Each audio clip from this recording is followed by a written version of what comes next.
मोदी तेरी कब्र खुदेगी। संसद के अंदर कांग्रेस ने लगाया मोदी तेरी कब्र खुदेगी की नारे। ये बातें मैं नहीं कह रहा हूं और ये नारे कांग्रेस ने कब लगाया, कहां लगाया, कैसे लगाया, अभी तक हमें नहीं मिला, जितना भी मैंने रिसर्च कर लिया। लेकिन प्रधानमंत्री मोदी की बौखलाहट देखिए। एक किताब जो नरवाना की किताब है, एमएम नरवाना जो पूर्व आर्मी चीफ है, 4 स्टार ऑफ डेस्टिनी, इस किताब को देखने की घबराहट, इस किताब को कहीं राहुल गांधी पढ़ न दे उनके सामने, इसकी घबराहट देखिए कि नरेंद्र मोदी सदन के अंदर कह रहे हैं कि कांग्रेस वाले नारा लगा रहे हैं कि मोदी तेरी कब्र खुदेगी। हालांकि कहीं भी हमें कोई वीडियो कहीं नहीं मिलेगा। अगर आपको मिला है तो कमेंट जरूर कीजिएगा कि मोदी तेरी कब्र खुदेगी किसी सांसद ने, कांग्रेस की या विपक्षी किसी सांसद ने जो है कहा हो सदन के अंदर। अगर नहीं कहा तो क्या यह प्रधानमंत्री मोदी की बौखलाहट है? देखिए, मोदी ये सिर्फ यही नहीं कहते हैं कि मोदी तेरी कब्र खुदेगी, मोदी कहते हैं कि नेहरू से लेकर इंदिरा से लेकर सबको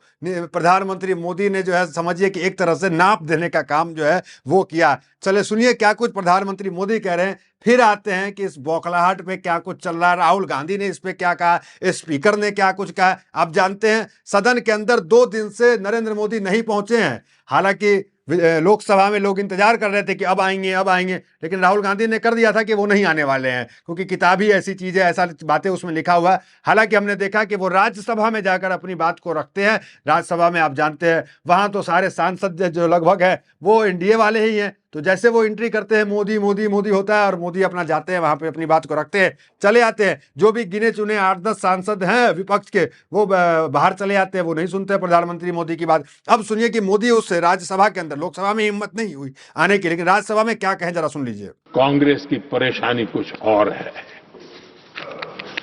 ये पचा नहीं पा रहे कि मोदी यहां तक पहुंचा कैसे, और उनकी परेशानी बढ़ती जा रही है कि भाई पहुंचा तो पहुंचा, लेकिन अब तक टिका क्यों है। और इसलिए वे एक ही रास्ता उनके लिए बचा हुआ लग रहा है कि मोदी तेरी कब्र खुदेगी। आदरणीय सभापति जी, ये तो मान करके बैठे थे। उनका लोकतंत्र, संविधान का कोई लेना देना नहीं। उनको तो लगता है कि प्रधानमंत्री पद उनके परिवार की जागीर है, उस पर कोई और बैठ नहीं सकता। ये जो उनके भीतर में नफरत पड़ी हुई है ना, मोहब्बत की दुकान में जो आग भरी पड़ी हुई है ना, उसका परिणाम है। और इसीलिए कोई क्यों बैठा,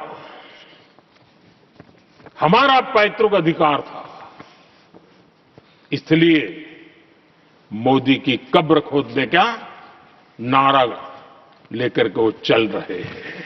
अब लोकसभा में नरेंद्र मोदी क्यों नहीं आए, इसको लेकर सोचिए सीधा कहा जा सकता था। और ये 22 साल का रिकॉर्ड नरेंद्र मोदी ने तोड़ दिया। पहली बार हुआ कि कोई प्रस्ताव पास जो हुआ वो बिना प्रधानमंत्री के भाषण के हुआ। ये 22 साल का रिकॉर्ड जो है प्रधानमंत्री मोदी ने कर दिया। देखिए एक तस्वीर आप देख सकते हैं स्क्रीन पे, मनमोहन सिंह मौजूद थे और मनमोहन सिंह के सामने उस वक्त के विपक्ष जो एनडीए थी वो कागज उछाल रही थी, विरोध कर रही थी, लेकिन फिर भी सीना तान के मनमोहन सिंह खड़े हुए थे।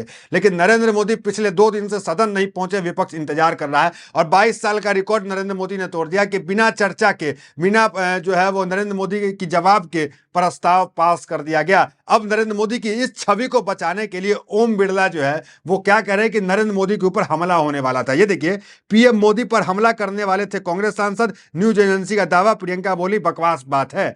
तो ओम बिरला सदन में आकर ये कहते हैं कि मोदी नहीं आ रहे हैं, प्रस्ताव पास किया जाता है क्योंकि कांग्रेस के सांसद और महिला सांसद नरेंद्र मोदी पे हमला करने वाले थे। ये कितनी बड़ी खबर है कि संसद के अंदर एक किसी को खरोच भी नहीं लग सकता है और कोई प्रधानमंत्री पे हमला करने वाला हो, संसद खतरे में हो।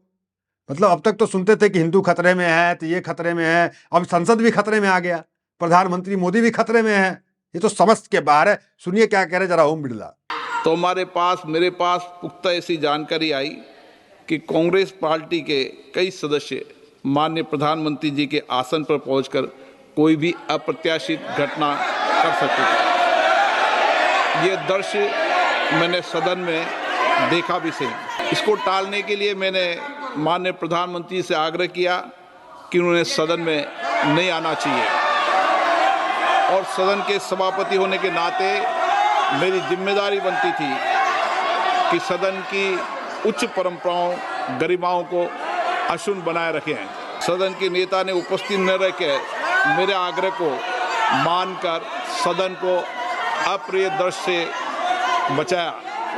मैं माननीय प्रधानमंत्री जी को इसके लिए आभार व्यक्त करता हूं कि उन्होंने मेरे सुझाव को माना। तो ओम बिरला को सुना आपने। देखिए, पद की गरिमा, मर्यादा, सब कुछ जो है ओम बिरला भूल जाते हैं और एक नेता की छवि को बचाने के लिए जो है अपनी छवि को जो है तार तार कर रहे हैं। राहुल गांधी क्या कहे इस पे? बस सवालों से इतनी घबराहट, मोदी जी सच्चाई से ऐसा डर, झूठ की शरण ले ली।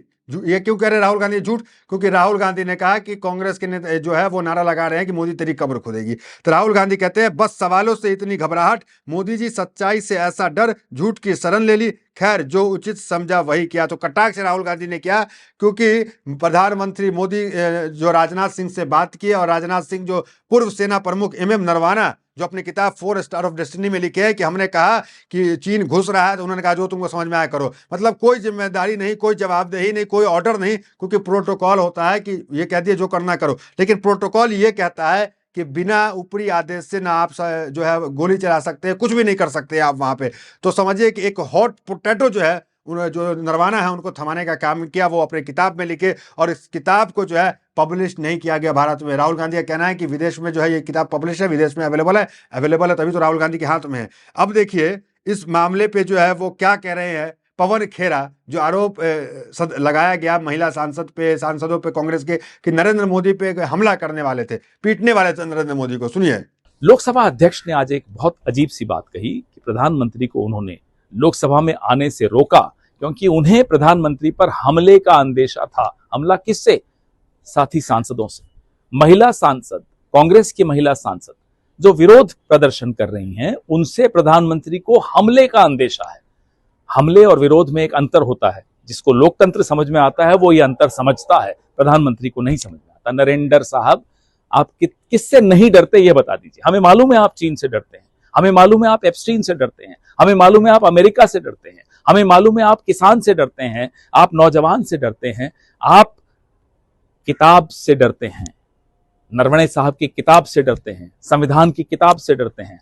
दरअसल हकीकत यह है कि आप सवाल जवाब से डरते हैं। पिछले 12 साल यही सोचते थे कि ये साहब जो हैं ये घर में तो डायर हैं और बाहर कायर हैं, लेकिन आज हम आश्वस्त हो गए हैं, आप घर में भी कायर हैं, आप बाहर भी कायर हैं। देखिए, जब किताब की डर से नरेंद्र मोदी जो है वो लोकसभा में अपनी बात को नहीं रखे, वो छोड़ दिए ये कह के कि हमला करने वाले थे, वो राज्यसभा पहुंचे। राज्यसभा में मल्लिकार्जुन खड़गे एक मौजूद थे। राज्यसभा में मल्लिकार्जुन खड़गे ने क्या कोशिश की, जरा देखिए। वो किताब पढ़ने की कोशिश की और कैसे न एक साथ जो है स्पीकर ने 9 बार बोला। जरा देखिए वो वीडियो को। ये नरवणे की किताब है, इसमें क्या है मुझे मालूम नहीं, मैं पढ़ के बताता हूं।